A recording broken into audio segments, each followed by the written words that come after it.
If you have questions about anything you see, let us know. Thank you.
How are you? I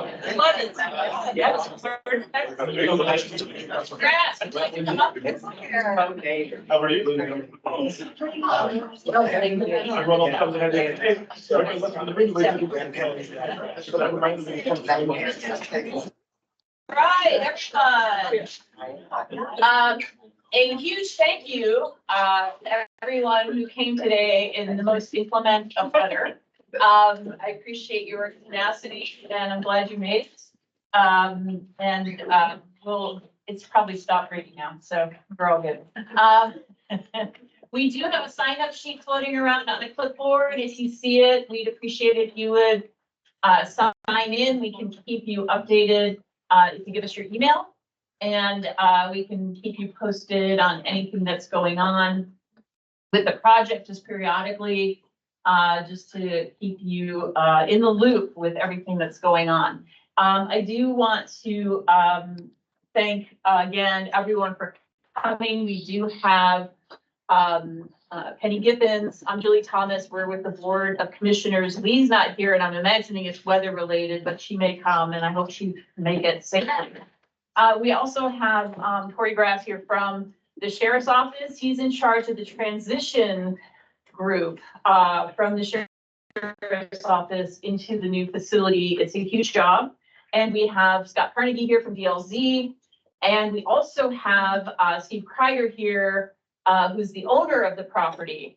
And we have Chris Cioli here, who is with the construction firm, although it's way too early to talk construction, but if you have some question for him, he said he'd be happy to entertain it. And so we're all here to answer your questions and to hear your concerns and to see what it is that you have the largest concerns about. And our focus today is really on the site location rather than cost specifically, because that is something that is not within the commissioner's purview. The cost will be determined when we get our appraisals in, and also once the sheriff's department, the county council, who is the fiscal body of county government, have had an opportunity to speak and to talk. So our real focus today is geographic. Now, on Sunday, we did hear some concerns about cost. Get it? We definitely get it. And if that's what we end up speaking about at the end of the meeting, that's all fine. We're going to try to do this in 90 minutes. So, and we are here to listen to you and to learn from you. And what I really appreciate about Mr. Krieger, who's the owner of the properties, he really wants to know also what you all want to see on the remainder of the North Park property. So the map on the right that's hanging on the whiteboard there shows you a bigger view of a larger bit of that footprint of the entire North Park property, although it's not complete either. We just want to reiterate that we have not selected a site yet. This is part of that process for us. It's not a required process, but it's something we all wanted to do.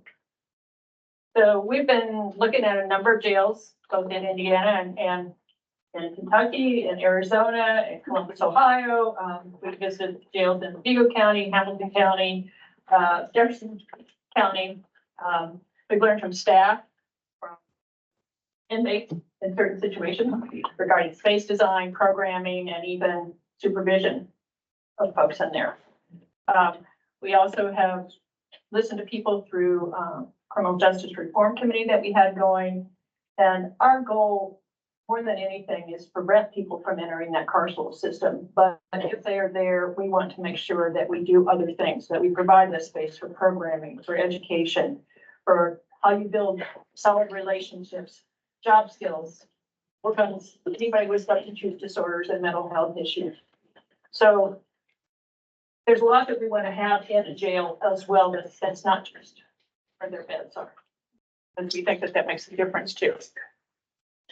I want to stress too that we are required by state statute to provide a jail. It's not a choice. And our current jail has been declared unconstitutional and probably should have been replaced 10 years ago. But either Julie or I were commissioners at that point. So, we've also, when we talked about things like recidivism, we have been working with Jamie Whitaker of Mental Health America of Indiana, to bring the integrated reentry and correctional support program here to Monroe County. This will involve also creating a community RCO, a recovery community organization, which would have certified recovery coaches with that will work with folks while they're incarcerated and then also when they exit. And part of what we do upon exit, and this is important because we have heard issues about transportation, is that they talk about how you will be transported places, where you will go, whether or not you have to re-enter your job, job field, just all kinds of things. You need to get a copy of your birth certificate, your driver's license, just all those things that help with re-entry in a different way. So we've also, some of you know, had a report from RQAW on the current facility, so we can determine whether it's feasible to repair that facility. Basically, it says no. The multi-floor jail is problematic, and we cannot provide enough space for that kinds of programming that we'd like to see. We think it makes a difference. Repairs to the jail won't address this. And a single-story facility is one that's desired. And we've heard that from multiple groups now, including National Criminal Institute, who came and provided a 3-day training for us. So we have looked at the possibility of building near downtown, but we're told probably 24, 25 acres to do what we'd like to do. That would include having co-locate the justice complex with the jail. So we truly have looked. We've heard from city people, and we've said, okay, find a space. We'll be happy to work with you. It just hasn't happened. So as we wait to get a new facility up, we are continuing to repair the current jail on an as-needed basis, but it's becoming problematic more and more. Yeah. And I would just like to note, so we do have County Councilor Munson and Iverson and Hawk here today as well. So sometimes they get questions peppered at them as we talk through financing if it comes to that. So after we finalized our contract with DLZ to assist us with site selection, design, and the initial phases of the property, we did ask the city council to consider the Hopewell site, which is the former hospital site, as a place where we could potentially locate a new facility. And that was declined, and Commissioner Jones is here, glad you made it safely. We investigated a site at the corner of Fullerton and I-69, so the very south end of the city. And we proceeded with geotechnical and engineering studies. There's only one actual neighbor that lives near there, and his stormwater concerns were raised, and we determined how we could address them, we could manage them. However, the City Plan Commission and the City Council, because this is within city jurisdiction, both voted against rezoning the property. The property is designated by the city as new employment, not transferring employment from the city to a new site. We then began investigation of the Thompson property last year. This is the former RCA site. Think about Grimes and Rogers area. And this is property that the county already owns. We held a couple of listening sessions, much like this, although not as rainy. And we heard from a lot of folks about concerns with traffic and with environmental issues, especially flooding. But with the school in that neighborhood, that traffic was a massive concern. And then we discovered through the environmental and geotechnical studies that a massive amount of earth moving would be required. So much so that it would cost upwards of $1 million to move that much dirt. And Duke Energy has high voltage lines through where we would plan to build. And as a result of that, that would be another 2 to 3 years and another $1 million cost. And there's a human cost to waiting that is so significant. But every month that we don't build, we're also paying more in terms of inflation. But really our focus is on the human cost of trying to get this facility up and running as soon as we can. So now here we are looking at the North Park site. And as we investigate this site, it's not that we're just sitting on our hands and waiting. We just today signed a contract to order an additional environmental report on the land that we're looking at. And so that will be forthcoming. We have others, one that we got in, one that we're waiting on that we'd already contracted for. So these are geotechnical engineering environmental reports that we always do if you're planning to buy property or considering buying property and building on them. So you want to make sure you're doing the right thing. So that's why we're holding these sessions now, because we have not made a decision. We don't have all the geotechnical and environmental information we need yet, but we are getting it hopefully soon. And that brings us closer toward making a decision. And we need to hear from residents, especially those who live near the site, and you can see the maps on the wall, especially about things that we can do to make this work for you. And to hear about any concerns you may have. And we've had great conversations about sirens and landscaping, fences, and all kinds of things on Sunday. So as we're doing this, DLZ is at work and they are gathering data from all of the criminal justice side of county government. So the courts, prosecutor, clerk, public defender, probation, all of the folks who would ostensibly be occupying the court side of this construction. So this is what we call co-located site. It is a jail and the relevant court services. And so all of that data is then ready to rock and roll. And as soon as a site is selected, it makes that design process, you can kind of go to that next step. So again, the sheriff and the council are going to need to make a decision regarding the size of the jail facility, the number of beds. Just a reminder that North Park is a planned unit development, which means it has its own code of laws for zoning and subdivision. And that means that it's in the county's purview, and anything that changes in that law goes before the county plan commission, which means public hearings, and then it comes to the commissioners for public hearings as well. So you have lots of opportunity to chime in. The good thing about this property is it is a blank slate, which is great. It is close to the hospital. It is going to be a much speedier process in terms of getting something built if all goes well. And that means we can address the human cost of trying to provide programming and trying to reduce recidivism. It has better infrastructure than the Thompson site.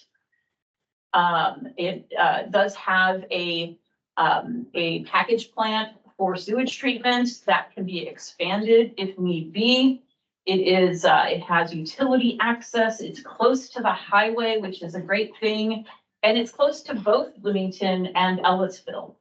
Now, we do understand that transit is a key issue, and that's a question we always get. We want to assure everyone that that is something we will address, and better than we actually address now. Because if somebody is released on a 12-hour hold in the middle of the day on a Sunday, they don't have access to Bloomington Transit. But we can actually do better than that at this new facility, and we're planning that as part of this process. And one of the things we've had some initial conversations with Bloomington Transit about potentially creating a park and ride parking lot facility here that anybody could use. And it would bring the buses from Bloomington would come in, and you could actually get to downtown Bloomington by leaving your car out here at the North Park area if it all goes well. So it's actually a benefit to residents who maybe don't want to deal with a long commute every day into downtown, like the convenience of bus service, but you don't have a bus that comes out this far. We're looking at bringing that, but we've also talked about the practicalities of contract with something like Uber or Lyft just to get people who are leaving the facility home or wherever it is they need to go. If they need to go to treatment or whatever they need to do, we can use those kinds of things to get them where they need to go. As always, I just want to thank again everybody for being here. We do have office hours that we host 6 times a month for the Board of Commissioners. And you are welcome to attend those at any time to ask questions or to provide comments or suggestions. You just go to co.monroe.in.us and you can see on the calendar, there are 6 different commissioner office hour times noted on that calendar. And we're here to listen and learn from all of you. We also have, each of us have on the commissioner's webpage our email addresses and our phone numbers. You can reach us directly if you wish. And again, please sign in. If you sign in on this list today, we will make sure that we keep you in the loop. And at any point you could say, don't send me more emails, but we're going to keep you in the loop on what's going on, especially if you live in this area. With that, the folks here we're here to answer questions, but we're here to listen and learn as well. A huge thank you again to the Ellisville Fire Department for hosting us. And anything else you want to add? One thing I forgot to say is that when we talk about the jail, that's going to be the jail and the sheriff's office. And so his staff will be out there, the road crews will be based out of there. That's where his fleet will stay, basically.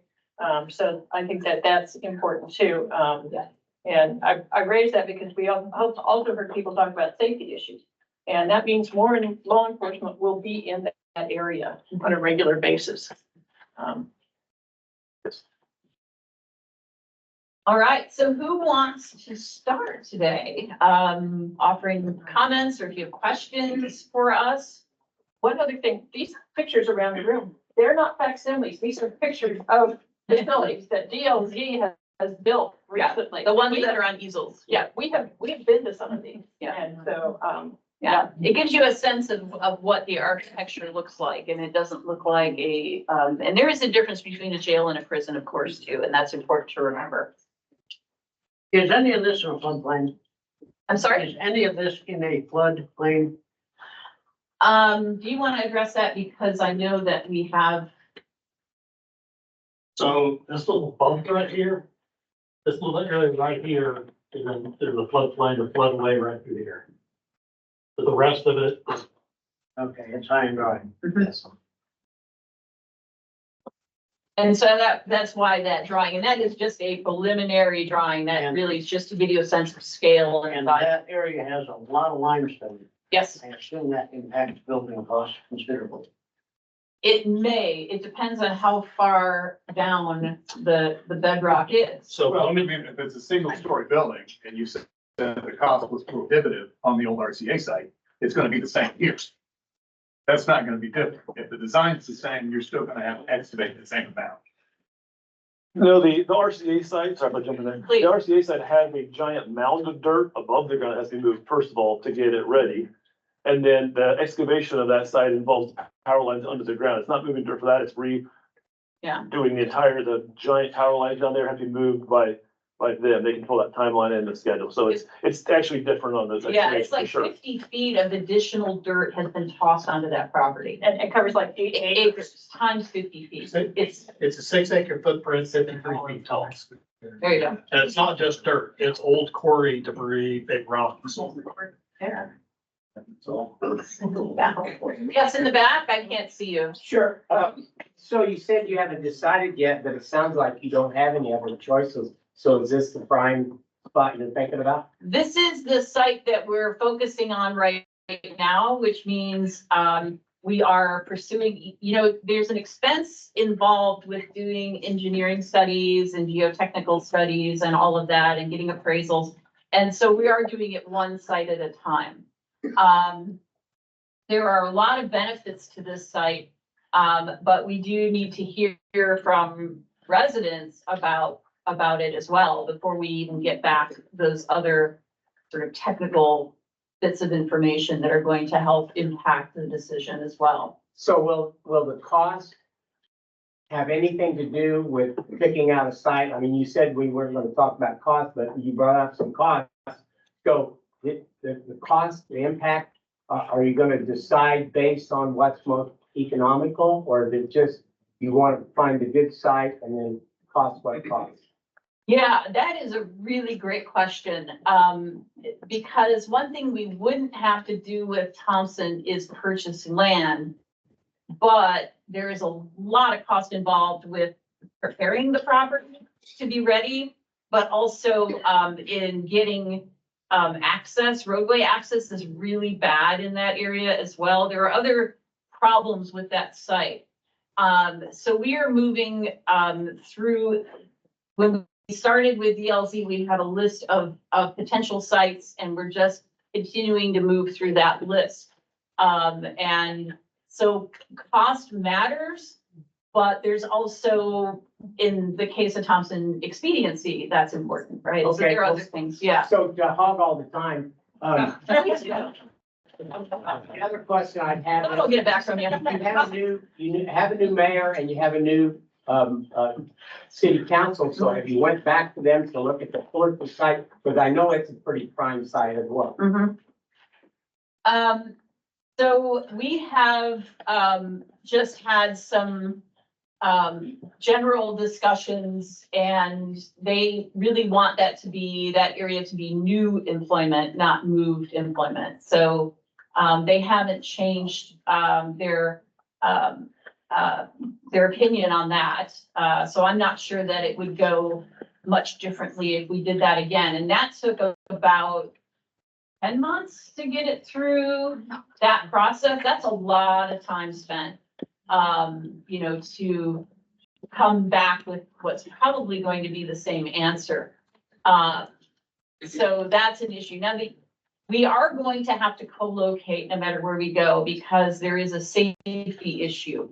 And so that's why the Honeywell site is not ideal. That's the one downtown, because it is such a small constricted site. Sorry, Hopewell site is so constricted. It's downtown, but it is constricted and it would be difficult to get everything on there. I don't know, Cory, if you want to talk about the importance of co-locating. Yeah, we mentioned that again on Sunday, but if I can back up a little bit too, from talking to Scott, the architect that's been working with us and built dozens or hundreds of jails, and his expertise, the training that I've been to since I took this position, very conservatively, the people in the field tell us every year that we wait to do something conservatively costs us 3 to 5%. Some people say as high as 12%. On a project of this scope, we're talking millions of dollars and just going to waste for every year that we keep kicking on different ideas or trying to get people to help us or join different forces. So streamlining the process for an area that they would control, the planning on, the space on it is ideal. The safety issue she was talking about is the sheriff's department.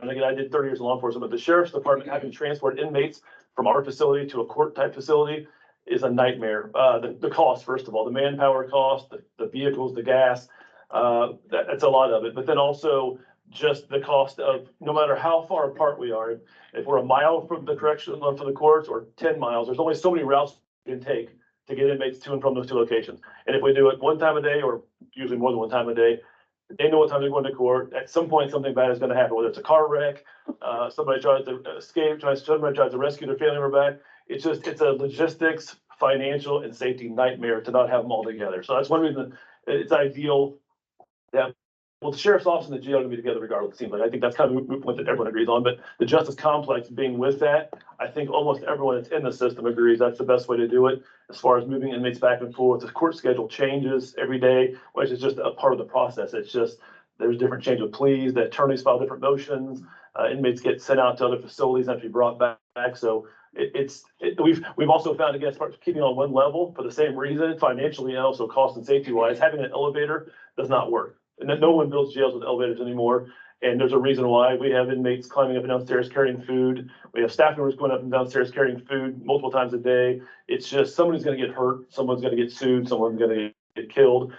It's just a nightmare to deal with the elevator situation. So we're going back to one level, which, by the way, I'm kind of jumping in, but it's actually 2 levels. It's a ground level, and then there's a mezzanine with stairs in each unit or pod that will have a second cell on there. So it wouldn't be a 2-story building. There's just one set of stairs inside that unit to get there when we say one level. Thanks, I yield the floor. I bet, To the man from Bloomington. I bet you're gonna come back with a question. I know you are. Yes, sir. So what I'm concerned about, of course, because I live on Stony Brook, is the safety. How many different programs are you going to have there, like mental health? Is there gonna be a facility for that also? As well as you said, the county's gonna be there for, the county road? Mhm. Is that also gonna be in there, the city So- trucks? Oh, no, no, Oh, okay. No, when he said road crew, I think Penny said that. Road crew. Right, yeah, no salt trucks. Like Mark police cars Yeah, and right. transport vans, they. It's the new jail law, I'm Yeah. also former Yeah. law enforcement. Okay, However, I am concerned about the spillage over into our Sure. addition. sure, What are you going to do to prevent that, sure. or to protect us for our safety? Because our kids play in the street. Yeah. They play right up next to that field, Mhm. and we have a lot of young children in our neighborhood. Yeah, I absolutely hear that.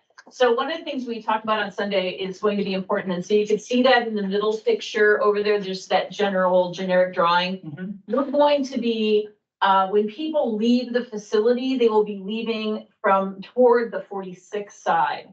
There may be a lobby, a pickup area where, somebody can come pick them up, or Uber Lyft come and get them. There could be a resource center. There are a lot of things that we've discussed doing, but people would be funneled toward the roadway, not toward the subdivision. Right. The other thing that I've talked to a couple of folks about, who live in your subdivision, is the fact that that end of that street, as it's sitting on that map, on that overhead map on the right-hand side, that was supposed to attach at some point to Hunter Valley. We can, because we're going to be opening the planned unit development for this whole area, we can actually, talk about stubbing that off so that it's not accessible by vehicles. That will give you a good buffer. What And, about foot traffic? What kind Yeah. of perimeter can we put up to prevent? right, so Scott, can you talk about perimeters for them, what we talked about on Sunday too? Yeah, so there was a gentleman here, Sunday, I think also, Stony Brook, that expressed a similar concern. There's always opportunity for, a fence, 8-foot, 10-foot chain link fence. There's also, opportunities for, vegetative screening, that we can do. That's really kind of what you would expect. I think, some kind of a physical barrier to prevent, within reason, somebody, having easy access to kind of wander. Right. Right. And then are you gonna buy the entire property or just what's circled in red here? If you, since you're up. if you don't mind. So the area being contemplated right now is this area right here. Okay. That's approximately almost 43 acres. Mhm. Now, this has not been formally surveyed or anything like that. It's approximately 43 acres. And then this area right here, and Steve may want to talk more about this, but this is kind of being preserved for outlots. Kind of what's being envisioned. Like commercial. So what kind of businesses does a jail complex bring to the neighborhood? It can bring, so, what it can bring, and so we don't intend to have, we do hope to create, and that we will have created in Monroe County, a substance use disorder mental health treatment center, but not here. It would be elsewhere. And that could be what ends up on Thompson. We don't know. But this is just going to be, the jail and then the court and its ancillary services. And so, What I'm saying is you're going to multiply traffic by tenfold. You're gonna multiply the traffic of people convicted of and charged with bad things in a very close proximity of our neighborhood and our lives. Mhm. You're a mile from the high school, right, right? yeah, And you're Yeah. just gonna plot that right. right there in our Right. backyard. I think you're gonna have a hard time finding outlines in here. Yeah, well, I will tell you that the current jail facility is a couple blocks away from an elementary school. And again, a jail and a prison are different. They are different things. They may look similar in some ways from the outside, but in terms of what happens inside. They are a bit different. I don't know, Commissioner Jones, did you want to talk about what we saw at Franklin, in terms of the release center? Yeah, it was actually quite interesting. When people were being released, it's not like they were just tossed out onto the road. They actually had a center that had a number of different offices in it that could be used by a variety of social service agencies that can help people to find a home, help, just help them get the services that they're going to need once they're on the outside. It can also contain an area for families who are coming to pick people up where they can wait, maybe a little bit of a play area for children. But people will not just be, open the door, you're gone. We will definitely be doing something to transport people to where they do need to go. We're also Excuse me, working. is that done now?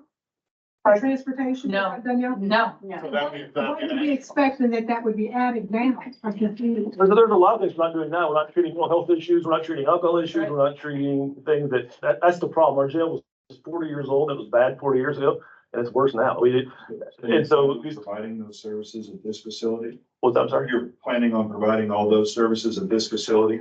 Inside I think the goal is inside the correctional facility. And what we do now is someone gets arrested, say it's downtown again or anywhere, gets brought down there. And it's a huge number of people that have mental health issues and or addiction issues, which also blend together. So it's a vast majority of the people there that stay there. Some come and go very quickly, but most people that stay there for any period of time have mental health issues or addiction issues. We keep them right now for 30 days, 60 days, 10 days, 180 days, whatever it is. And then we just say alcoholic, addiction issues, mental health issues, whatever it is, go back out and don't do that again. And then come back again. And we hold them for another 10 days or 30 days. After they hurt somebody or they hurt themselves, we find them somewhere they could hurt themselves. They stay for 45 more days and we say, please don't hurt anybody in the staff here. Please don't hurt anybody else in the facility. And then we dump them out in an alley behind the building with the staff members that walk out the exact same door. Because 40 years ago, that probably didn't make sense, but it doesn't make sense now. The salary board, how we booked them in the jail doesn't make sense now. It didn't make sense when I was a police officer 30 years ago, and it's as bad or worse now than it was. So yes, I like to improve everything we're doing, whether that's processing them in, processing them out, not letting them come back and recidivate again. The goal would be while they're in there to help them with whatever issues they have. So when they do get put out on the street, whether that's right there in front of the jail or taken back to where they're from, their downtown or neighborhoods, whatever, that we don't have them come back. And we don't have them wander off in the neighborhood aimlessly looking for somewhere to go and something to do. And we're hoping to start this IREX program in the current jail, and hopefully that will start to create some of these, I don't know, processes that we're talking about. And so that we can start to work with people as they exit. And we can see if this works and make sure that it works before we build this into a new facility. I think that's important to. And along those same lines, our building is so outdated right now, there's no fixing, there's nowhere to help somebody who has a mental health issue or a drug issue, very little space. We don't have the holding cells for them. We don't have the space, we don't have the space to have somebody come in and help them talk about or work through their issues. And the same thing with the technology. It kind of gets back to what we're doing now being different. Our technology is failing and people have and will continue to get hurt by that, whether that's a staff or an inmate. There's a cost that goes with that as well. It may not be a dollar value, but we've talked in the past, if everything was ready to go today, I'm quoting Scott, so you correct me if I'm wrong, but if we had this land purchased or whatever land, but this land purchased, we had the money figured out, the bonding issue, however the finance were gonna work out, we were done with that. It's about a year of planning for us to kind of start setting out how things are gonna look, how they're gonna work to maximize the processes and make them as smooth as possible. And then roughly two plus years of building. So best case scenario, if we started today, we're 3-ish years away from fixing problems or trying to fix the problems. And we're also having the cost go up 3 to 5 to 10% every year on a huge bill. One is probation department going to be located here? My second question is, why wouldn't you try a pilot program now about, like many of these things, to decrease the barriers that exist for what you're calling the inmates, which actually is a term from the 1930s about prisoners. And I would suggest everybody also know and look into the fact that jailing people actually causes mental health crises. So we're causing those crises right now, and that's not going to change when we jail more people. In any kind of facility. So we should be throwing the $180 million that we're talking about this being at, in services that help people instead of continuing to do this kind of harm. Because all of these mental health crises are what we ourselves have created. So that's my stance on that, but I do want to know the answer to probation. Do you want to talk about the pilot program again for IRAS and then? It's integrated reentry, I want to know now why it's not being done. because we're waiting for the state to approve this, and the state is gonna come in and fund part of it. And then we are also looking to possibly use some of the opioid settlement money that our county has received to help fund some of these recovery coaches to have them in place. If we can get things settled, we may have this up and going within a month or two. So this would give some of this programming. The other part of the problem with this programming is the space for programming in this jail is probably, is it even a third of the space we have in this room? I don't think it is.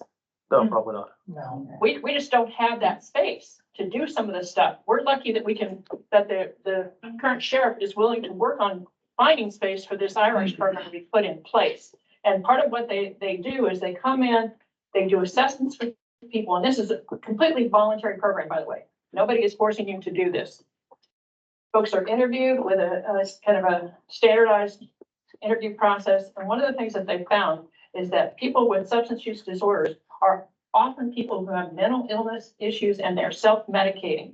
And so they start to try to help folks dig in on their own to what's going on. That Then have when been they get- caused, that have been caused by the carceral system itself. Not all of them, but some of them, okay? I'm not arguing about that. But then upon release, they have somebody who's also certified peer recovery coach who works with them intensely upon release and tries to get them the services. Do you need to have services for recovery? Do you need to have services for finding housing? Do you need services for building relationships to get back with your family? These are a lot of things that prevent successful re-entry into society. Back to probation also, parts of probation, yes, will be moved. They're talking about keeping a little bit of some of the probation stuff downtown, just because it's easier for people if they need to do that. So it would be, there's a possibility that something that it's up to the judges because they're in charge of probation, not the commissioners, just like the judges are in charge of how many people are actually in a facility at any given time. That's not something we can control. It's not something the council or the sheriff's office can even control. But they are looking at splitting some of the, for example, day reporting or things like that into multiple locations for easier access for folks. And what we're also doing simultaneously with all of this and it's not connected with this because it's not going to be at this location potentially, but we're also, the health department is getting an overview of the gap analysis, basically an overview of mental health, substance use disorder needs in our community, something we've not had, that sort of 10,000 foot view to determine the gaps, our strengths, our weaknesses, and bringing all of the providers together. And then hopefully using opioid settlement dollars and perhaps hopefully state dollars to leverage it. It could be something where the county has to provide some land or something like that, that we would then find a provider, and it could be regional, it could just be countywide, who will then provide services somewhere in this county, which will also help reduce the number of people even entering the criminal justice system, which is a great thing. And again, we want to see a reduction in recidivism. We want to see people who have never experienced the criminal justice system in the first place. We want to do everything we can to prevent people from entering the system. That's our goal. But we are constitutionally required to provide a constitutional facility. One of the other questions that came up, and I just looked down and saw my note, relates to the neighborhood. And there is a 20 acre piece of property, Mr. Kreider, here. So this is the neighborhood right in question. This is a vacant lot right now, right? This is something that you're interested in hearing from folks who live in this area about what kinds of things they want to see in this portion of North Park. Yeah, that'd be good to help. As Julie had said earlier, you know, the host site's a blank canvas at this point. And when they asked me if we would consider this facility, my first reaction is probably similar to others. But then I saw some of the architectural rendering, things like that. I personally, on my own, went and looked at other sites and what had developed around them and how they handled those sites. And I thought, well, it's worth listening to and seeing, you know, give it a chance, because obviously it's a need the county has. You know, and so it's got to go somewhere. And so just as, you know, it's a big piece of property, and they now have purchased the ground between 69 and this site where the red line is there. Most of that, not all that, actually over towards the road a little bit, but for a new park site possibly. So some ways they're buffering themselves from it, from other neighbors and properties. So I just thought about it and thought it was worth considering and everything. So as you know, that area was a site that at one time we proposed an apartment complex on it that went away. I guess I would be curious to see what the neighborhood would like to see in the general area around it, you know, and what types of projects they would like to see in the area. I'd like to say something about the security factor Sure. of inmates getting released. I work at the sheriff's office and I start my shift pretty darn early in the morning when it's dark. Yeah. I park in the parking garage and I walk through that alley, and I can tell you people are getting released any time of day. Can also tell you there's a big police presence there because it's the sheriff's office. Right. Those people don't mill about when they leave. They're excited to get out. They want to flee. They want to scurry away as Yeah. quickly as possible back to their lives. So I would say, in the interest of not giving them a reason to mill about, I would say a park is probably not a good idea, because we can see what happens with the parks in our town, in our county. Yeah. It will give them another place to call Seminary Yeah. Square. It'll give Yeah. them another place to mill about, when Yeah. really what we want to do is, I say we have a curb and we have 3 times, 4 times a day releases, and there's Ubers parked at the curb, just like at the airport. Yeah. You just go right out the Yeah. door. There's one waiting for you. And if that's part of their release and the county has to foot the bill for that or Yeah. something, Yeah. so be it. But there should be a way to get them away from there and back home Yeah. safely, easily, and, you know, there's plenty of Uber drivers out there that wouldn't mind picking someone up and knowing that the county's. I'm just saying though, I'm not concerned about the inmates outside of the jail. Yeah. They don't Yeah. stay there. Yeah. They leave. Yeah. And we just need to give them the means to do that and not Yeah. stay. Yeah. So no to your Starbucks, I'm just saying, because they want to stay. You know, things that they would need during the day, fine, but you Yeah. don't want to have something that's, you An know, attractive nuisance. an as they call attractive. it, Thank right? you, yes. Yeah, Thank you. yeah, I hear that. So we got a couple of hands raised in the back. It looks like April and Liz. April, if you want to go ahead. Yeah. We can come back to the transportation conversation. She was just talking about people getting released and Ubers. So I think it brings up a good point. I think the sheriff ran some numbers about the number of people who were released and say not between the office hours of 8 and 5, right? Jail for 24 hours a day, 7 days a week, and on holidays. And I think if I read it right, there's a couple hundred people that are released on Sundays. Throughout the year to pull it up. So I'm just wondering, when we're talking about safety and security, we're talking about release. What is your plan for addressing transportation for some of these individuals being released? You have a transient population as well who may not have the capacity to have someone pick them up or have a car. What is the plan to address transportation, especially since we're talking about a jail, there's a wide variety of offenses when someone is in the jail. And I'm also concerned about safety, the community, we talk about violent offenses. But I think putting someone in Uber is not always the safest option for our community. So I wanted to address that. Wanted to see what you Well, thought. if they're being released, there must be a reason they're being released, right? And I don't.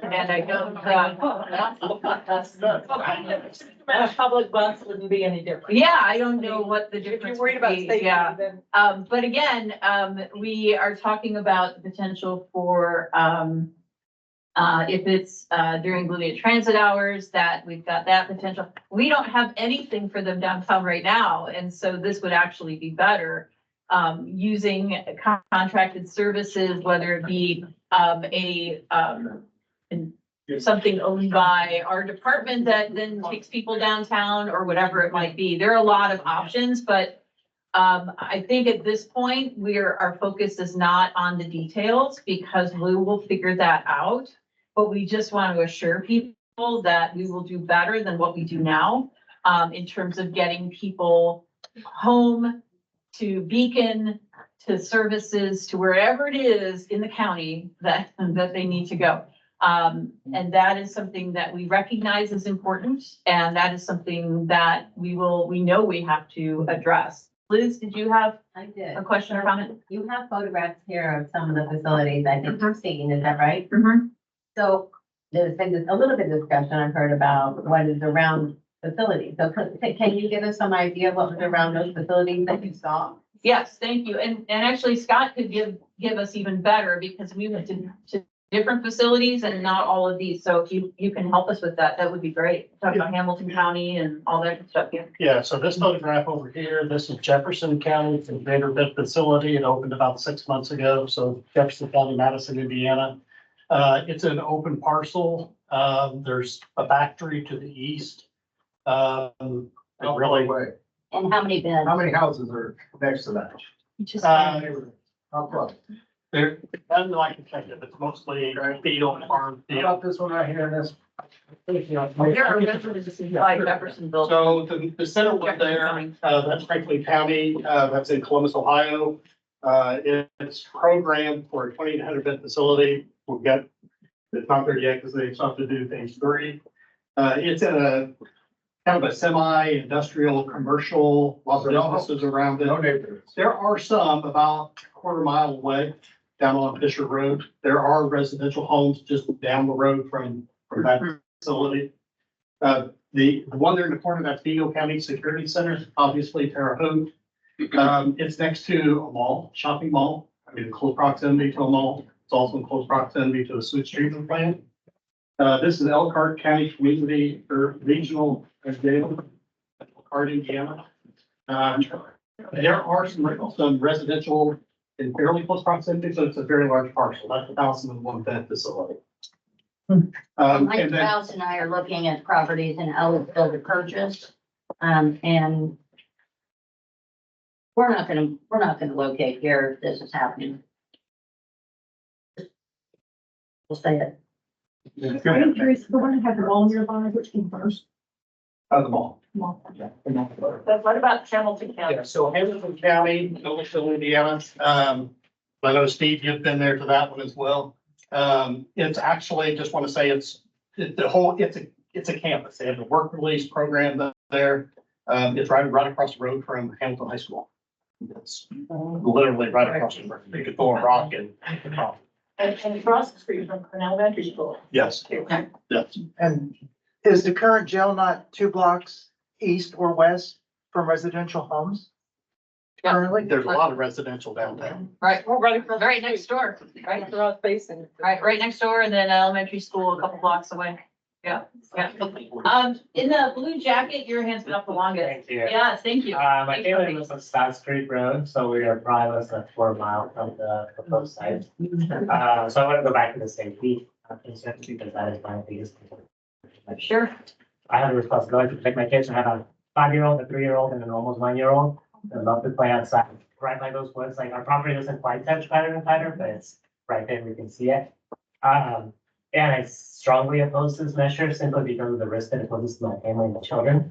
I'm very concerned. I understand that you are going to try to do the best that you can, but our family doesn't really have any confidence that we will not actually suffer because of that. It only takes one incident for something to go wrong, and you cannot put a price on that.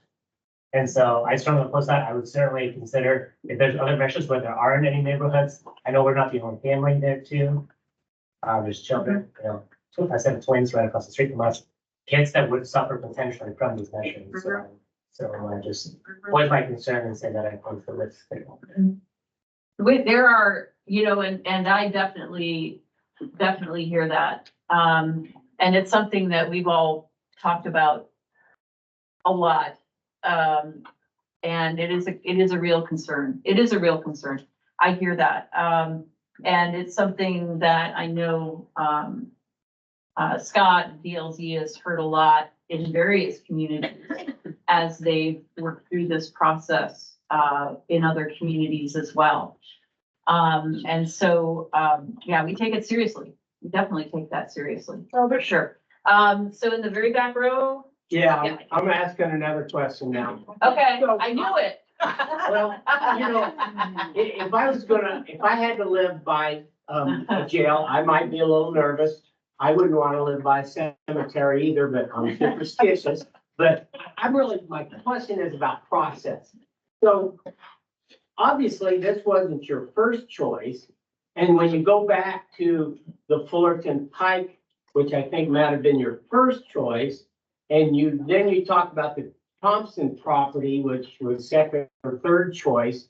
Why isn't the process that you double down on leaning on the city to be a good partner? They're part of the county. They can collaborate, and sometimes you have to press a little to get what you want. And then the other question is, the Thompson property, because it has so much dirt sitting there, how long is it going to sit there? Is it more of a sustainable idea to take that free land, utilize the money that you're going to have to move the earth with, and make something of that, and then allow perhaps North Park to bring in new jobs and maybe something a little more desirable for the neighbors? And I just wonder why the process isn't to double down on what you really wanted in the first place. And the Thompson property really seems like the best one because it's not good for anything else and you own it. And what's the cost of the new property versus to move the dirt on the RCA plan? What's the price of the new property? It is, so we need two appraisals, because as a county entity, we can only pay the appraised price. So I haven't seen the other one yet, so we have to wait on that. There are, issues with roadways. There would need to be another property purchase to access Thompson. And again, that is a very long delay, which would take us out about 6 to 7 years to actually open the doors for a facility, versus 3-ish. Our facility right now is in a horrible state. And we're grateful for the sheriff's department, our staff that do the maintenance and repairs on the current jail are working very hard, but we keep investing money in repairing it. That should be spent on programming and building a new facility somewhere. And if that elevator doesn't hold out, we're looking at a $500,000 price tag to fix it. That is a huge amount of money to spend on a building we're trying to move out of. But that's, we have to do the best with what we have. And again, if we didn't have the great staff we have, we wouldn't be where we are, at least, fortunately. But as we, on the one hand, we have folks who say, oh, you're supposed to be downtown in the city. Well, there isn't any property downtown. We're trying to do is get as close to the city as we can, because most of the people that are brought into the jail are city residents. So we're trying to stay as close as we can to the city. So I suppose we could find a piece of farmland way out toward Owen County or Greene County, where there will still be people upset about having a jail located nearby. But then now you're talking about everybody, every police entity, agency having to move people to that facility every time they want to book somebody in. There's a cost for moving farther away from the city. And I hear what you're saying about the Fullerton site. And again, that last process took 10 months. It would probably take us another 10 months to get an answer again from the city. That's official. I continue to have discussions with them and I continue to hope that things change, and they haven't.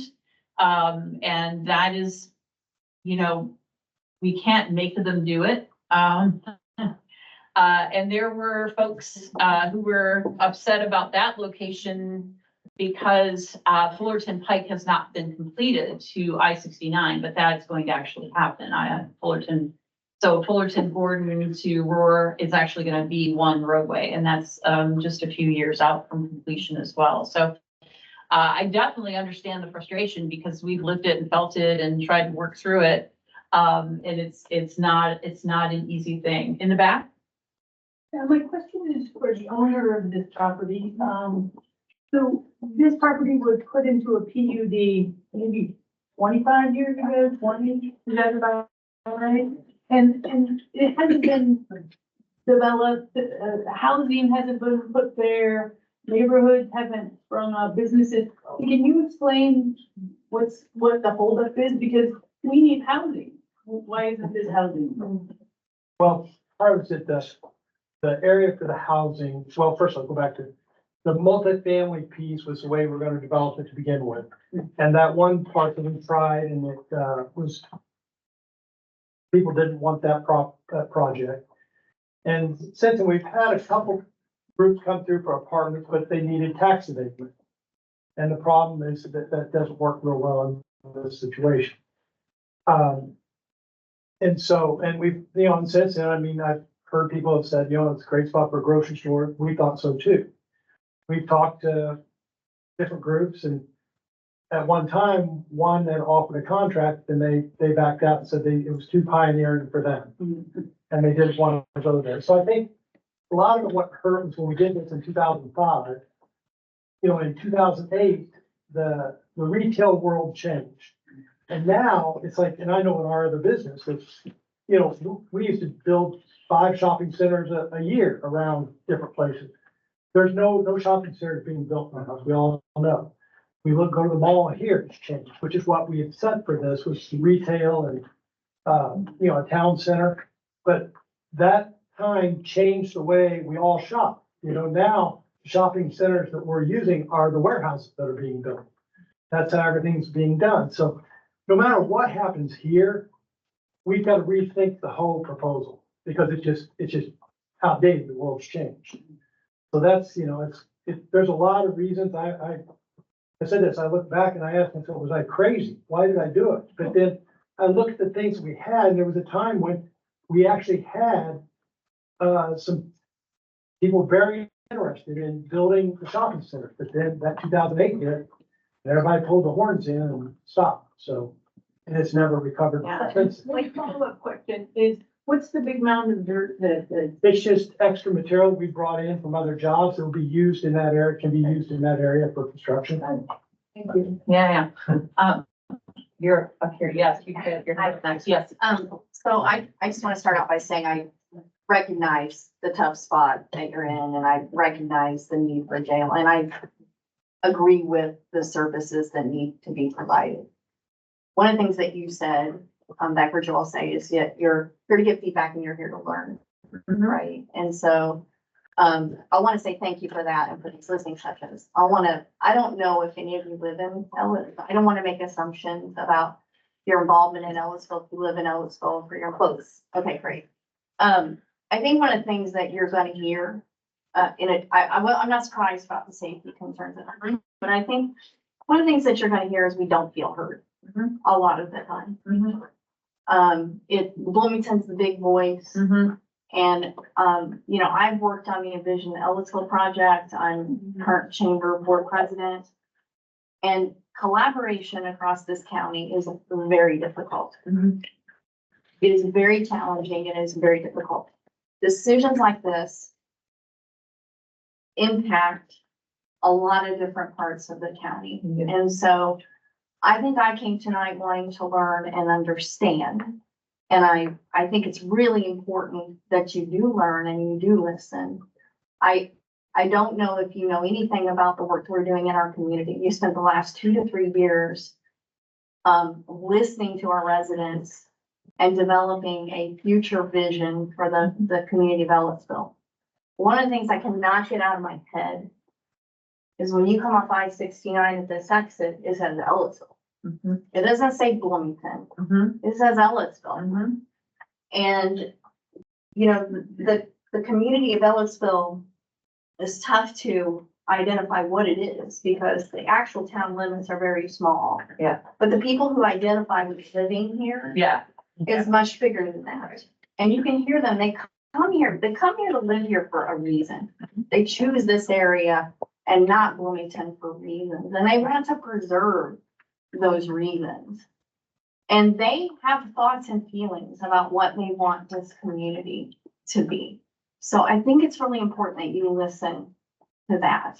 Because this can set a tone, and I'm really uncertain of what tone this is gonna set. You know, if bail bond businesses prop up in the front of this and people are coming off that interstate, they're gonna pass right through our community and go to Spencer or to Bloomington, and that's not what we want.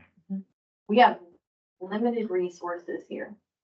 We have a chamber, we have a Main Street organization, we have small staff in our town. We're working really hard to build something great. So it's really important that you listen and that you learn and that you consider all of these thoughts and feelings. For me, I was a little surprised. I'm grateful to Noel because wouldn't have known that this was happening if you hadn't put it on Facebook. And sometimes I feel like we get left out of the conversation. Maybe you don't know who to work with in our community, and maybe we need to fix that. But this is a good start. And I would like to ask you to understand and spend some time with us, understanding what this community has told us about what they want. And I understand all the economic development concerns, and I know it's not easy, and we don't have an economic development plan like Bloomington does. But it is hard to hear. Yeah, sitting here, as hard as we have worked with our limited resources to create a vision, and we're trying to execute on that vision, and Bloomington won't budge because of their economic development plan. That is hard to swallow. I'm not gonna lie. I feel like one of the things I really appreciate about Ellisville is how you've embraced some of the trails that we've been trying to develop. I mean, this is really feels good. Yeah. The parks that you're putting in, I mean, you were. You transit folks, they want parks, they want trails. But they want a decent grocery store. Right. They want a downtown that they want to gather in their downtown. Sure. You know, they want a community that can be that they can be proud of, that provides them. They don't want to leave here to go get what they need. Right. They want to stay in Ellis. Right. Yeah. And so I'm struggling with what this does for us as a community, and how this fits into our plan and our vision. Yeah, no, and I appreciate that. And I would add too that one of the things that we've been working with Ellisville on, and we did send this out to the town government. We sent an invitation to town government, city folks were here, William Ellis was here, Conyers was here. So we've had representation from the town, which is great. But we've just been through months of negotiations around transit and a shadow transit service. Another issue we've been talking about So here. collaboration is so important, and it's important to us, and we're part of that, and we've been part of that, and that's who we are as county government. Is we are collaborators, and we are focused on trying to get all the pieces to work together in the best way possible. The focus is on the people who live in the community and what we can do to serve them. And I think the transit discussion, and I know you're very familiar with that, is a piece of that. And that's how we approach things in Monroe County government. And I think that's a good example for Well, even with that issue, I can tell you there were people in this community that felt like, again, the Bloomington voice was dominant in that conversation. And so there's gotta be a balance there of listening to all the residents of the county. Yeah, So. yeah, and they weren't even there. It's kind of interesting. Yeah, that's so interesting. Okay. So I wanted to see, so I live in the neighborhood of Cedarburg. I mean, nobody wants it. No one wants this jail in our backyard. But I did canvass the neighborhoods and ask what they would like to see. And they, you know, we've heard movie theater, golf course, a Topgolf, a Meyer. And I know you want to sell the property and you want to make money on it. We do not want to see the jail there. We do not want to see this complex. It's gonna be, they're building, I get why you want to do this, but you're building the dream of, you know, the jails and the courts and everything. I just want to raise my family in my neighborhood, in the county that I chose. I chose not to live in the city. I chose not to live there for a reason. I didn't want to be around all of that. I wanted to be in the county area. And now you're bringing those city things to my home, and I'm not okay with it. But you are okay with a Meyer or some other big. With safety, yes. Okay, but I don't want to jail in my But I backyard. don't think you're trusting that safety will be actually better in your area. I'm from law enforcement, and I can tell you right now, this is what'll happen. This is gonna turn into 100 acres of nothing but mental facilities, the prison, They or talked the about a transition. everything Housing. will Not all here. blend in Not there here. at some point over the next 20 years. It's a great piece of property. We don't want it to become. I've been in law enforcement for 20 years. I know what I happens think in you're jail. misunderstanding the program that we're talking about occurs within, not outside and not all around Do you it. not see the people wandering around Bloomington and wandering around the jail? That's what's gonna happen I here. work there, sir. They I do know not you do. wander around the jail. You gotta understand. People wander in for visitation, families come in for They have visitation. business there, they're in and out of there, they do hang out. They don't hang out, they come for the business, they come for, and when they are released, sir, they do leave. I'm They not go back against the to jail, don't get me wrong. That's what architecture- I'm not against the jail. I know we need this. Okay. I know we need this. Okay, so if it's not in your backyard, then. Whose backyard? You're out in the middle of nowhere. There is no middle of nowhere left in this county, find us some. Fortune Heights with one neighbor. And there's no permits going up. The city and put behind the property. The city doesn't They're have not the involved ability, in it's the county that does, and that's where you guys don't understand. But there's 70% of the people in that jail are from the city, but you're wanting to move this all out to the county. It's a county project. It's a county project that handles city people. So the city should needs to have some say. Do you realize- And all they do is say no. No, you Wilmington can't build it Police, here. IU Police, all of the agencies bring their people, their lessees to the county jail. What the county has to do is Yeah. maintain the jail, needs to be in the county. You want it away from everyone, but then we need Even transportation. if it's within the city, it's still within the county of Monroe. There's nowhere in the city to build what we need to build. But That you is- don't have to build the dream. You can build a jail. You don't have to build a dream. Right. What, don't have to what build part a is campus. the part? What's the There- dream? There's the courts, there's probation. We've heard of other services. that That's have not the come. dream. It's, you're That, building a that dream is that's a, bigger that's a than. matter of safety. Do you guys remember what Do you happened live to? close to this property? I I do, live in yes. Elmsville, yes, We do. You live in Ellisville. yes. We Very live nice. up to this. Okay, so let me ask you this. If This the is county, literally in my if backyard. the county were to give you guys a tax abatement, would you still be complaining? Are you worried it's going to hit you in your I'm worried about value of your It's gonna hit property? you in the wallet as well. I That's already what I'm paid saying. astronomical taxes. So if it And came up it's to the city you, of Bloomington, Yes, that's gonna pay the taxes. Or is it just the county that's gonna be responsible for it? The entire Monroe County population is responsible for funding criminal justice services, including residents of Ellisville, city of Bloomington, Steinsville, people who live outside of incorporated areas. We are all responsible for. and I was saying some cameras on their neighborhood or some extra patrol will go a long way towards, I mean, this has to go somewhere. Yeah, And they put in their schools and everywhere. yeah. And Counselor Hawkins next. No. Are you calling on me now? Yes, please. Yes. I just want to remind folks that this county, the elected officials, this Monroe County, bought the Thompson property many, many, many years ago. Now, I wasn't in favor of buying that property, but those that were in charge bought that property.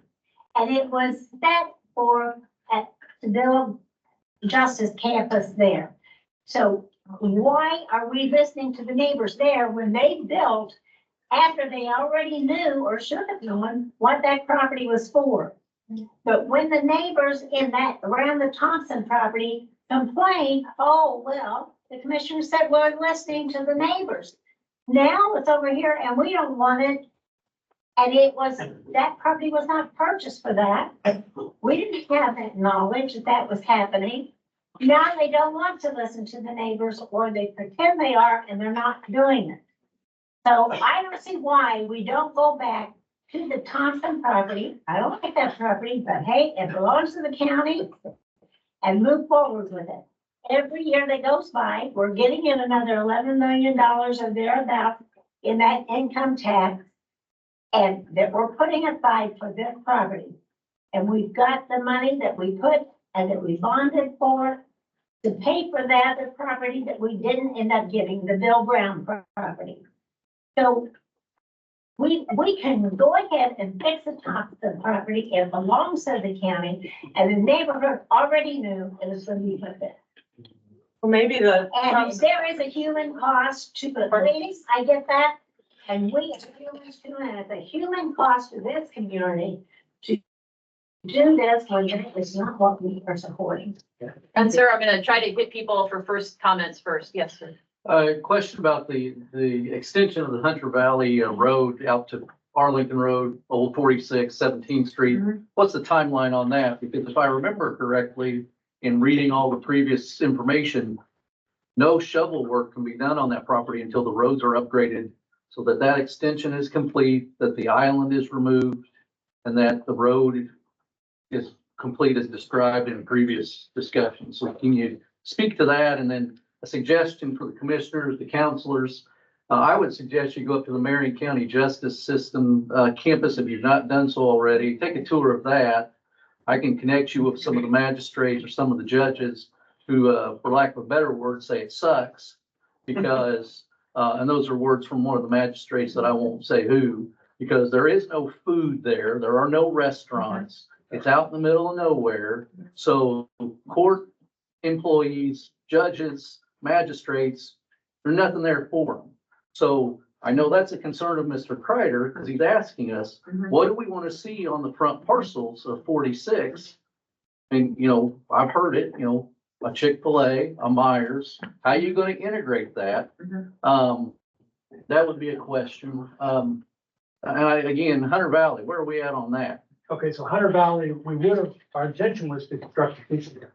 We ran into some permitting problems just with, you know, all the different agencies you have to go through. But we received those about a month ago. The issue now is that you may not be familiar with the bat law, which you can't clear trees except between October 1st and March 30th. And so now we're gonna have to wait October 1st. We'll start, you know, and we'll start clearing and we'll start construction at that point. So it'll be next year. Next year. Okay.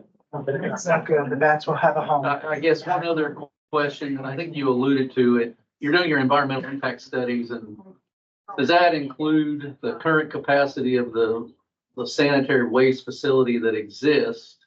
And then if we add a 500 bed facility, and what's that going to do to the impact of that current facility? And then we're going to have runoff or discharge of neutralized water, and I'm assuming that's going to go out into Stouts Creek.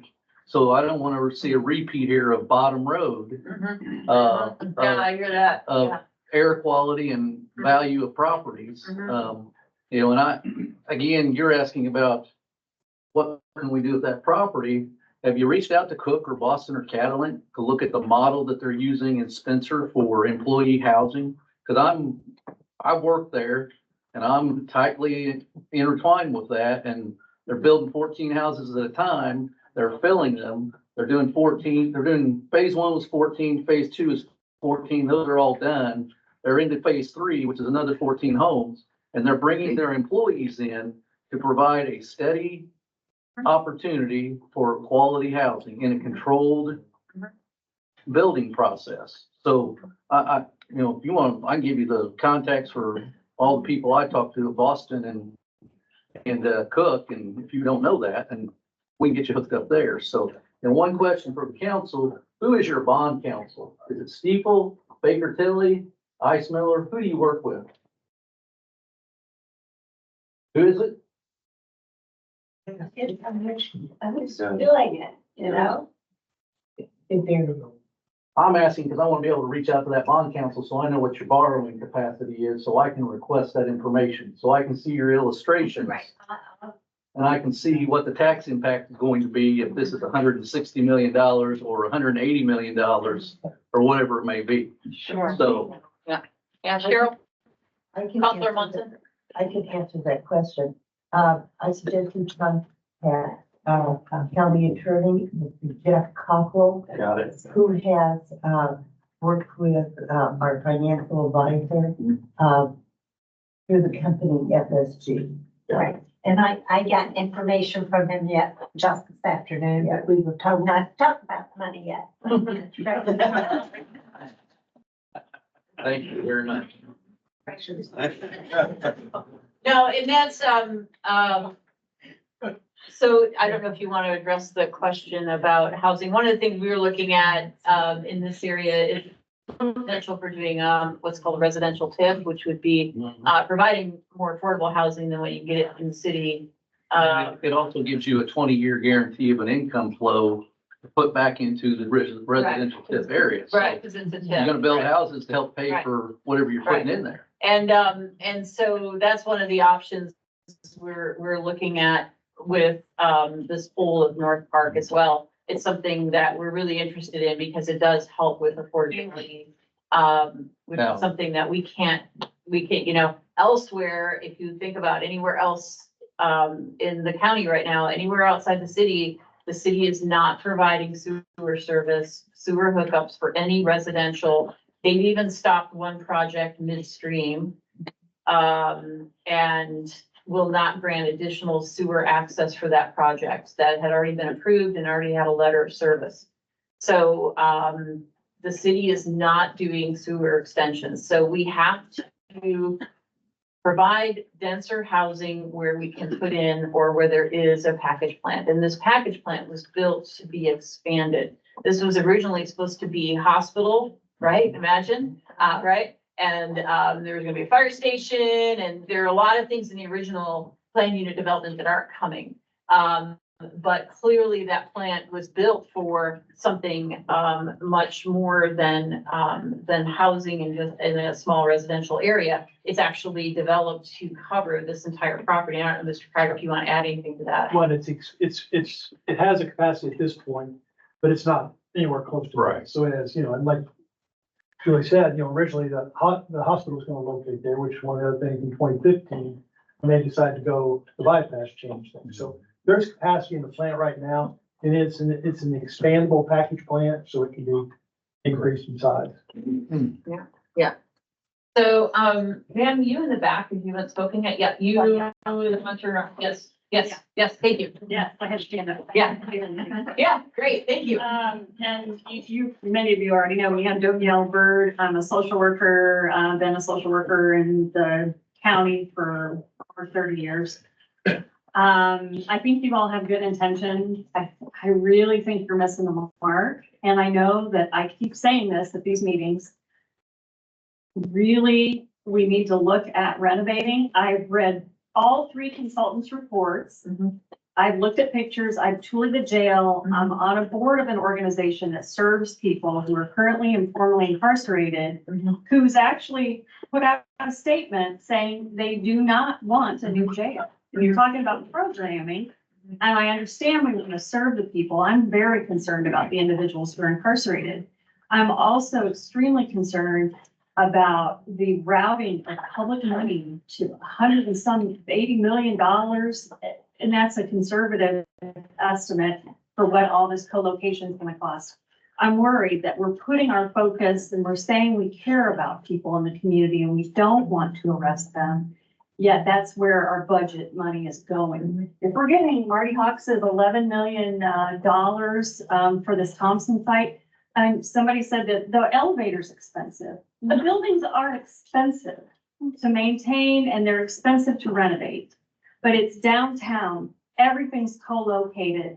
People are not gonna get killed walking from this, you know, a site if they're downtown. people don't want this, a new thing in their neighborhood. They don't want to change their community. I really believe, and I've read everything, everybody keeps saying it's absolutely impossible to redo it. It's not. Our current facility can be renovated. And it's possible, and it will be cheaper than going through a whole new construction. So I just want people to revisit that again. And I know I'm disagreeing with folks a lot, and I keep being told it's not possible. Imagine if we said that's our only option. I can tell you, we would all get behind that and go, okay, let's do it. Let's fix that elevator. Let's fix those exposed pipes. Let's get rid of that mold in the shower. If that's what we had to do, that's what we would do. And we don't, like she said, we're not building a dream, right? We have what we have. It's in a location that's great. It's been working in that location. And, you know, how do we make this work? And I truly believe it's not by building a larger facility that you're all going to end up catching these people in. We should not be building mental health and substance use disorder treatment facilities in our jail.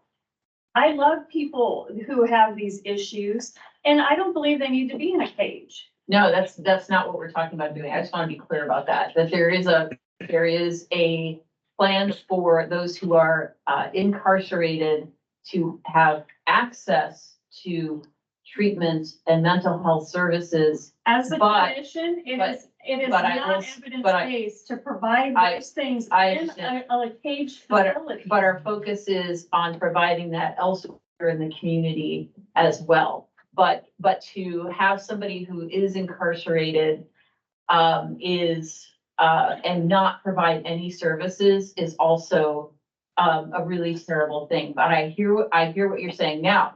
I am going to ask two people to respond to you because you've made a point. I was the last person in county government who said we can fix our current jail, and I have been proven wrong. But I want you to hear from two people who are going to talk you through it. Okay. I've read the consultants reports. I listened to your meeting last time. Right. I've heard a ton of stuff about. I think it's worth having them go over some key points. Yes, there are others here who may want the same question answered.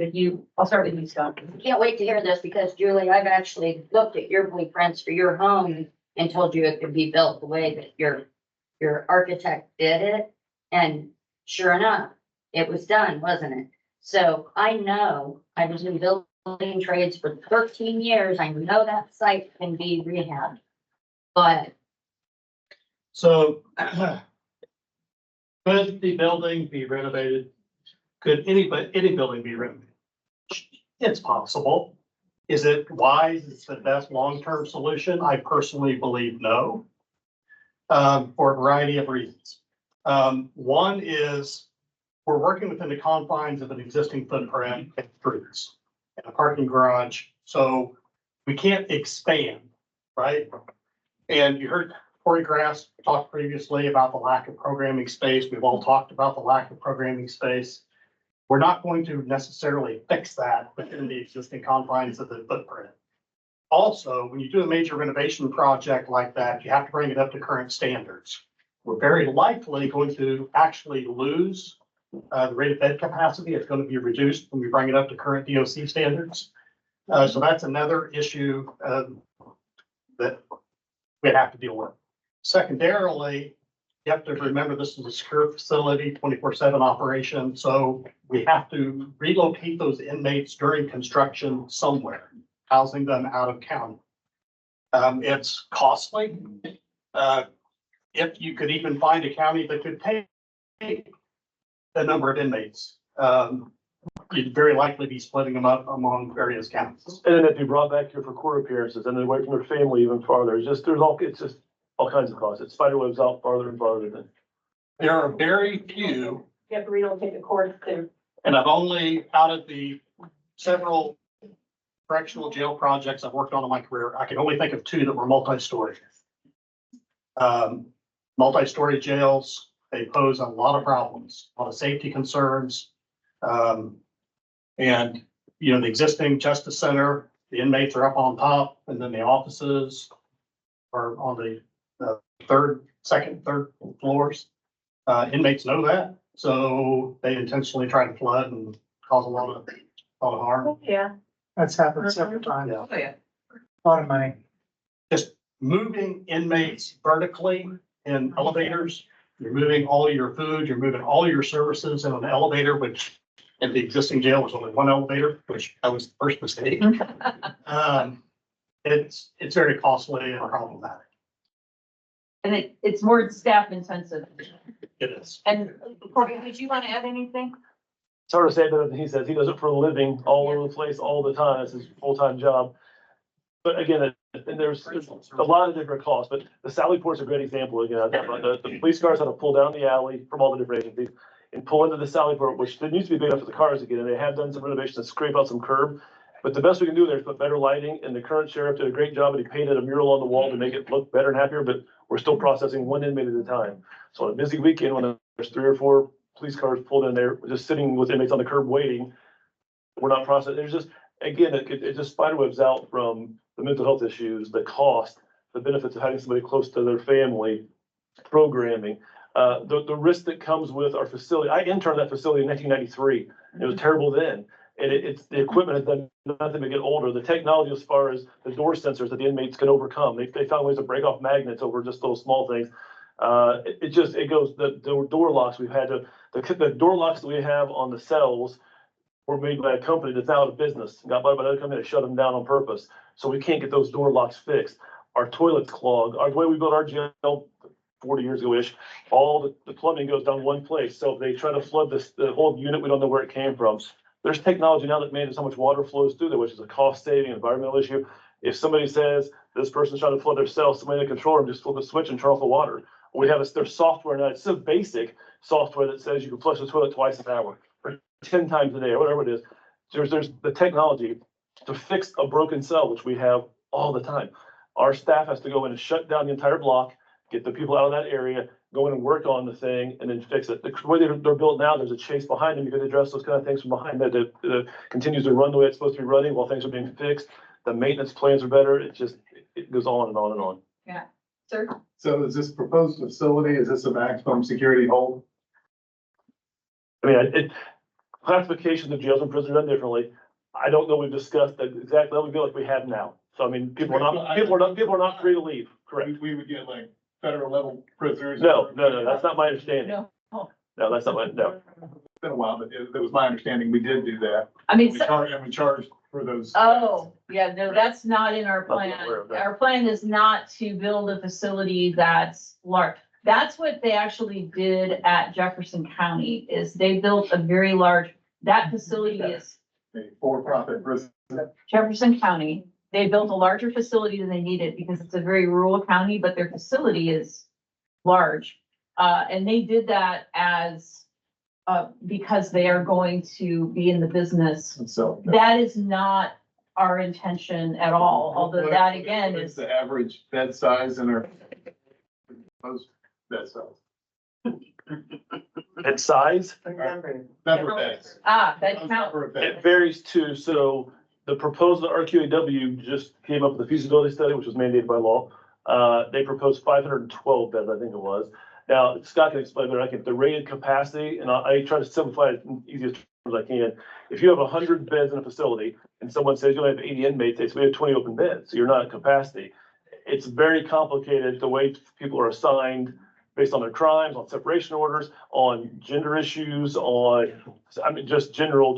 I mean, if it's a cell block with people who identify as female and there's got 20 beds in it and there's only 10 females in there, but we have too many males, we can't put them in that block. So technically those beds are sitting empty and people say we have 10 open beds. Well, we don't have 10 open beds because we have 10 people that don't have a bed and they can't go in that unit. So he'll say rated capacity is about 80% generally. That's how people classify that. So roundabout numbers, if you have 500 beds, people say it's capacity for 400 inmates, which gives you the flexibility then for a mental health unit or some medical units or people that go into segregation or suicide watch or separation from other gangs, other victims or other suspects that were in the same case with them. So it gives the flexibility to protect people, protect cases, and help treat people better. So there's no plan to lease those beds out or cells I've out. never heard that now. And how many beds do we currently have? approximately 250-ish. I had to go get the exact count, so I didn't remember the exact number. Our bed count, Is that currently adequate? Yes. Oh, yes, more than adequate. Well, It's it's the judges who decide who is in jail. It is not the sheriff to decide, it's not the commissioners who decide, it's not even the council, the fiduciary arm. People in the jail today. And to look at the fiduciary arm of the county government, none of us decide, but it is the judges who decide. And that's the key question, is what are the judges doing? And that is something we all can't control, but it is something where county government, the way county government is created, is we have to work together to work on something like this, because as commissioners are responsible for the building, the sheriff is responsible for what happens inside the building. And then all of these other players have a role in what happens in that building that's outside the sheriff's control, and the council has to find money to pay for it all. And so we work together in a very different way than city government or town government works together. And so it's a little bit convoluted in that sense. It's not just a matter of, well, why don't you just build for, 50 beds and that's all you get? And that'll force the judges to only have 50 people incarcerated at any moment. That sounds good on paper, but that's not how the world works, unfortunately.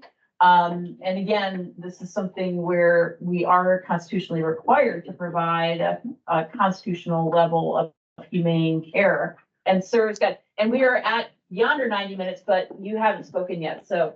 I'm making this official. My name is Mike Storm, I've lived here all my life. Yeah, Former elected and appointed official Yeah. of Ellisville area. And I'll talk about economic development. And the terms of economic development, it's really, another term is quality of life. And it is a quality of life. We've already heard some of the stories or statements today about we live here, we want to. There's a reason why we live here. There is a demographic west of I-69, right? So, and for the most part, the idea of the land use from 30 years ago, which I had a very small part in making suggestions for that area. And remember, we had put the highway through there. And we wanted to make sure that things were ready for 25 to 50 years. A TIF district is designed for long-term, and this one is. Market obviously did change 2008. That's when things changed everywhere. We couldn't help it. Places like GE closed down, Westinghouse, RCA. It did happen. It's going to get better again. We love our community. We love our school system. If you're west of 69, you have your choice of MCCSC in one part or the rest of it in RBB. It's great. We have a lot of visionaries took time to say, let's preserve the area west of 69, all the way over to Orange County. In this case, there's a regional employment center or regional development of some sort, not a smokestack factory. I think that's been pretty much designed. We're not going to have those anymore in this area. And we're fine. We need something like this. We're building more and more apartments and houses. And when we do that, we have places for people to go to. The market will determine what goes in that land. The market will determine. We've heard that from Mr. Crider. It will. You've seen a market study for Ellisville? Guess what our number one eating place is? Pizza, all right? It is. And we still have room for 2 more, all right? So, and people complain, seriously, people complain about we don't have a sit-down restaurant. Yeah. Yet they still go to Bloomington to eat and don't complain about it officially through a market study. We're not going to have that for a while, but we will someday. West of 69 is really a quality of life issue that a lot of people have been working hard to preserve that. Yeah. I really hope you look at that from that point of regionalized. Now, to the jail part, regional, we got to think about economic development for the jail too. It's a great spot for, but is that what we really want? Is that what we designed that area for? I've read the PUD, all the things out there. I don't think any market studies said anything about, the jail will be great, I think it's a cop out to pick this spot. All right, it's easy. All right, so I think you really need to work a little harder with the city. One of the things you should probably do is have your own building department, put a stop work order on the convention center, put it out there, and put the convention center and put a jail there instead. So, but it really is about quality of life.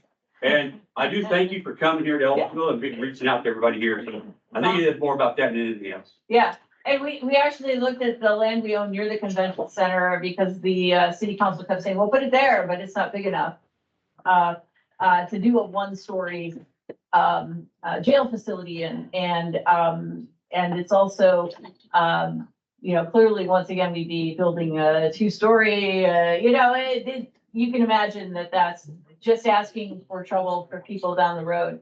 And the plan is to create something that is, like a shell, and then, cells are actually now made, prefab made, and, Commissioner Jones went on that tour, in Georgia, and they are brought in and kind of, arranged inside of this shell. And that way, if, you build a shell bigger than you need, but you don't put as many jail cells in it, and, you can then add a wing as a wing falls out of, use, because jails have intense use. It's a 24/7, 365 operation of intense heavy use. And so you can actually rebuild a wing inside that shell without anybody even, you know, seeing what's going on. You can actually build another wing, move the inmates to that wing, take the other wing down, and then move forward from there. So it's more flexible than what we have now, with this kind of, you know, a linear build. We're both vertical and linear at the current facility, and we can't actually add any more floors either. So that's something I wanted to point out. So you're also a resident? Yeah, how much land does the current jail occupy? Oh, that's the New York KW, it's like 7, I don't remember. The stuff I don't recall. Yeah, yeah. It just seems to me that I understand that there's a vision for the jail, and in an ideal world, like, it'd be great to have 100 acres to do whatever you want with it. Yeah. But it really does seem to me that this vision of this jail, the way that it's being set up, is being put forth against and contrary to the actual desires of the community and the people that the city is supposed to serve. So instead of actually finding something that is feasible that works, it seems like the visions come above the actual desires of the people to me, and I think a lot of us would agree with the same thing. Thank you. Mr. Cassidy? And in that discussion, and what question I was assuming for DLZ, what is the actual square footage of the jail we're looking at, whether it be expanded, the footprint that we would be looking for? Is it 100,000, 200,000? What is the square footage of what we're looking for? So we're not quite there yet. We're currently doing programming with the justice folks. And then we're gonna start the programming with the transition team, the sheriff's office, to determine that. But there are several key discussions that have to occur during the programming phase that will determine that. One's gonna be the supervision style, whether it's in what we call indirect, modular, remote, or direct supervision is just one example. We also are gonna have to have the discussion, just regarding what's the rated bed capacity that we're shooting for. And if so, are we also going to build in the opportunity for shelled space that could potentially be built out from 20 years, 30 years if the demand requires it?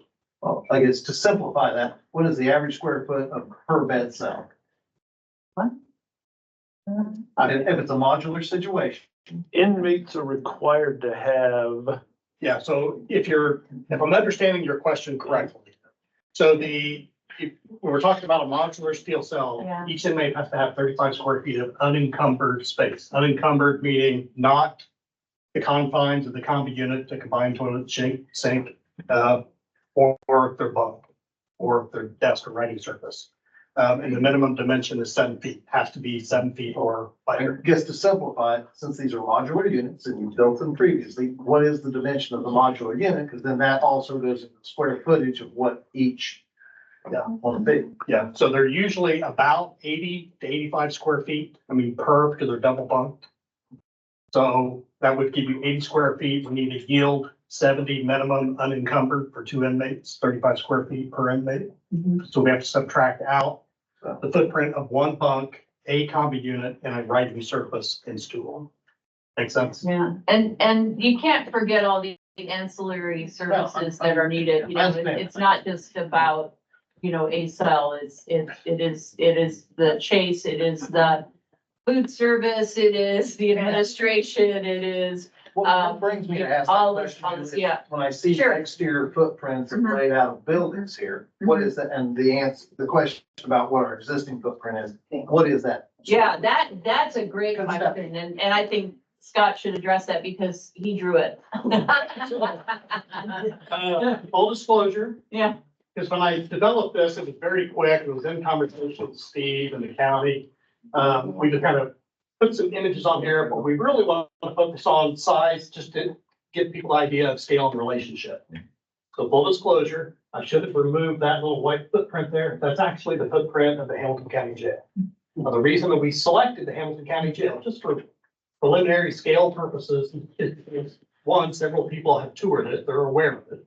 And secondly, it's about the same rated bed capacity that we would anticipate. So for quick napkin sketches, I pull that footprint, and if you take that, you can transfer it over here, the rotated Hamilton County Jail footprint. And then what we said over here is I actually got the existing square footage for all of the justice system components that we would be talking about possibly being co-located here. And then we added, I think, 50% to the existing square footage, because there are some spaces that are already undersized and we want to accommodate some future growth. So this, you see there, it's a 2-story facility, and this was single. So that's the justification for the footprints. Yeah, it's that's a really good question. So we should really, be wrapping up here. Liz, go ahead. I just wanted to know if you can talk about the timeline from here on out, what to expect from now on. Yeah, so we talked about this on Sunday, so, we're going to be waiting for information on geotechnical environmental engineering. So we have one report outstanding, one that we've just contracted for, so that information is outstanding. We may actually be adding to that contract to do a core drill to bedrock. And so that is another contract amendment addendum that we may be considering, based on what Vet Services recommends. We will need the appraisals, we'll need the sheriff's department and the council to sit down together to talk through the cost of land, the cost of building, the size of the facility that they want. They're going to have to talk through that, and that's a huge and important job. And of course, the public is part of that throughout. That's part of what makes county government work. So in terms of the short term, that's the short term. Once we have identified a site, there would be a land purchase, and then DLZ begins putting all of their programmatic data into actual files that are design related. And again, it would take probably a year to actually break ground from the point of time as land is identified, if everything goes great and like no problems, you know, that never happens in construction. So that would still be another year out, and then 2 years for construction. In a co-located facility, we would look at breaking ground at the same time or soon after the jail, but the jail is, in our discussions, is typically the priority build, but we certainly wouldn't start the jail, build it all the way through, and then start the other component. It would be almost simultaneous, if not simultaneous, in terms of construction. So it's less disruptive to people's lives, but it's also something where we're respecting Mr. Kreider's space and the fact that he has other plans for the property and does not want this long drawn out construction season of a county facility as well. So that's out of respect for his desires as well, and we do respect that. April, can you be the last? Does anyone else has anything else? Okay, I'll come with. Value of the appraisal, the first appraisal for the North Park, 43 acres. You mentioned you had one, and I think we must have, I just wanted to follow up on what the actual value was for the first appraisal. Yeah, and I don't have that in my head, but we always have two, and we always have two appraisals. Because we cannot pay more than market value for property. I appreciate that. I'm sorry, I probably can't hear behind you. We'll get that out as soon as we have it. Mr. Kreider probably knows the answer to that question. I don't know. Or Mr. Kreider. No. You don't? Sir? My question is for less for Steve. I mean, I was part of the audience and when we did this Stoney dance 20 years ago. My question is for Steve. You know, what's your thoughts of the sheriff or the jail being up there when it's gonna hurt your property value immensely? Trying to sell to a box store, like a Meijer, a grocery store. How do you lose money that bad, giving the county what they need? Well, there's more to it than that we've gone through those scenarios. Could you stand up, Steve? Sure. And fill on. I'm sorry. So over the years, we've tried to, talk to Meijer. Meyer's been in 3 different times and looked at it. And they finally just said, there's no demographics here for us right now. They were trying to get on the east side of town. Now, one of those sites is gone now, but I think they've said business is not working for them. We've talked to Kroger, that's not where they want to be.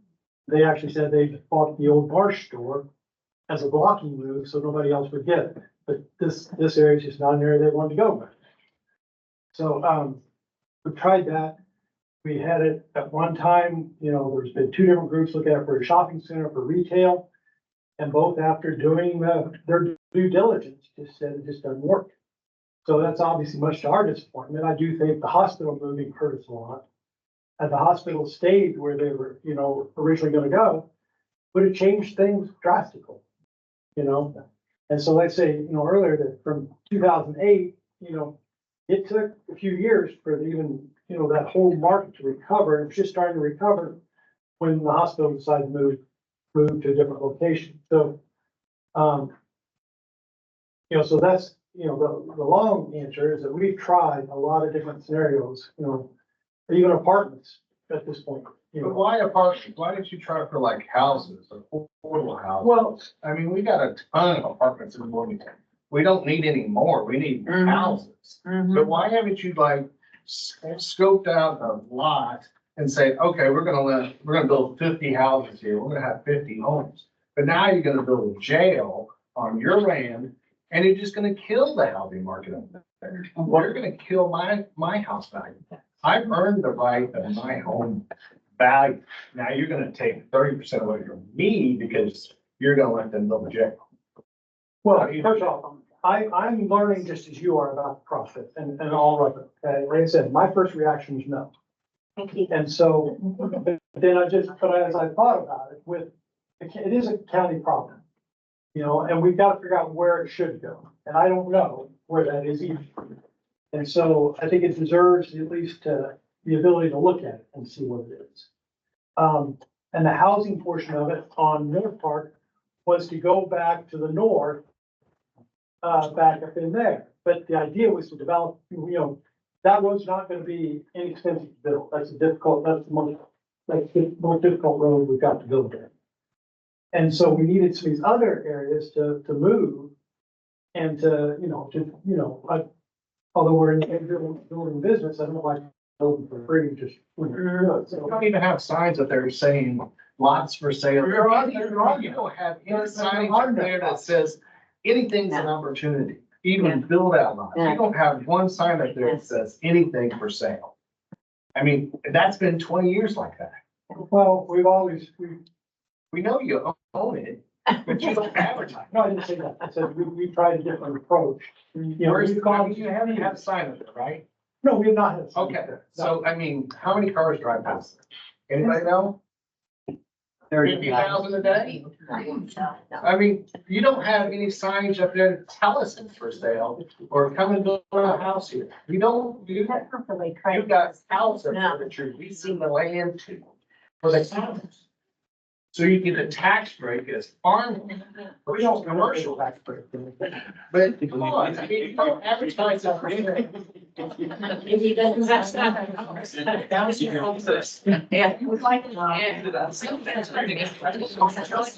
you for coming.